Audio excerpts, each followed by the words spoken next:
তাকে আমরা বলতেছি ওই মোলের আয়নীকরণ শক্তি। এটা আরেকটু অন্যভাবে যদি দেখি, 1 মোল লিথিয়াম পরমাণু থেকে যদি আমরা 1 মোল ইলেকট্রন অপসারণ করে 1 মোল লিথিয়াম প্লাস আয়নে পরিণত করতে চাই, তাহলে আমাদের বাইরে থেকে যে শক্তি দিতে হবে সেটাকে আমরা বলতেছি লিথিয়াম পরমাণুর আয়নীকরণ শক্তি। আজকে আমরা পড়ব আয়নীকরণ শক্তির পর্যায়বৃত্ত ধর্ম।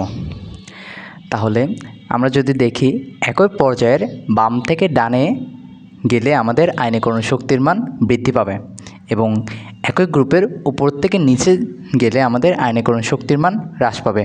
এখন একই পর্যায়ের বাম থেকে ডানে গেলে আয়নীকরণ শক্তির মান কেন বৃদ্ধি পাবে, এটার পিছনে যদি রিজনটা দেখি, তাহলে ধরো আমরা একই পর্যায়ে কয়েকটা মৌল নিয়েছিলাম, সোডিয়াম, ম্যাগনেসিয়াম, অ্যালুমিনিয়াম, সিলিকন। এরা একই পর্যায়ের মৌল। তো একই পর্যায়ের বাম থেকে ডানে যত যাবে এদের আকার বা পারমাণবিক ব্যাসার্ধ হ্রাস পাবে।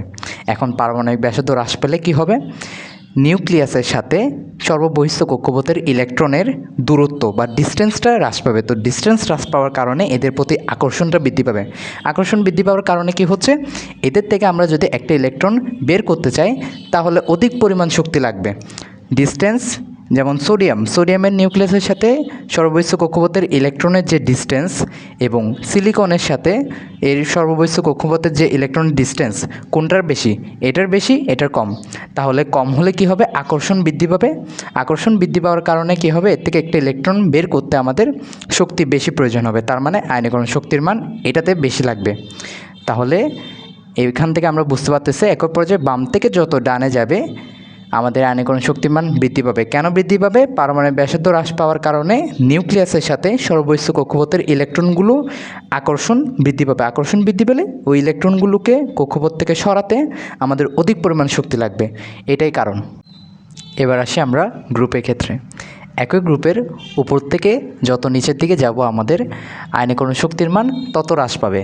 কেন হ্রাস পাবে, এর পিছনে যদি কারণটা দেখি, একই গ্রুপের উপর থেকে নিচে গেলে যেতে থাকলে আমাদের ধরো লিথিয়ামের কয়টা, এখানে একটা, দুইটা, এখানে তিনটা, দুইটা শক্তিস্তর আছে। তো একই গ্রুপের উপর থেকে যত নিচের দিকে যেতে থাকবো আমাদের নতুন করে একটা শক্তিস্তর অ্যাড হতে থাকবে, নতুন করে একটা শক্তিস্তর অ্যাড হতে থাকবে। কেন দুইটা ছিল, তিনটা ছিল, তারপর আরেকটা নতুন করে একটা শক্তিস্তর অ্যাড হতে থাকবে। একই গ্রুপের উপর থেকে নিচে গেলে আমাদের নতুন করে একটা শক্তিস্তর যুক্ত হতে থাকবে। নতুন করে একটা শক্তিস্তর যুক্ত হতে থাকলে কি হবে, নিউক্লিয়াসের প্রতি সর্ববহিঃস্থ ইলেকট্রনের আকর্ষণটা হ্রাস পাবে। তো আকর্ষণ হ্রাস পেলে এর থেকে সর্ববহিঃস্থ কক্ষপথ থেকে একটা ইলেকট্রন বের করে নেওয়া আমাদের সহজ হবে বা আয়নীকরণ শক্তির মান কম লাগবে। এই জন্য একই গ্রুপের ক্ষেত্রে উপর থেকে নিচে গেলে আয়নীকরণ শক্তির মান হ্রাস পায়।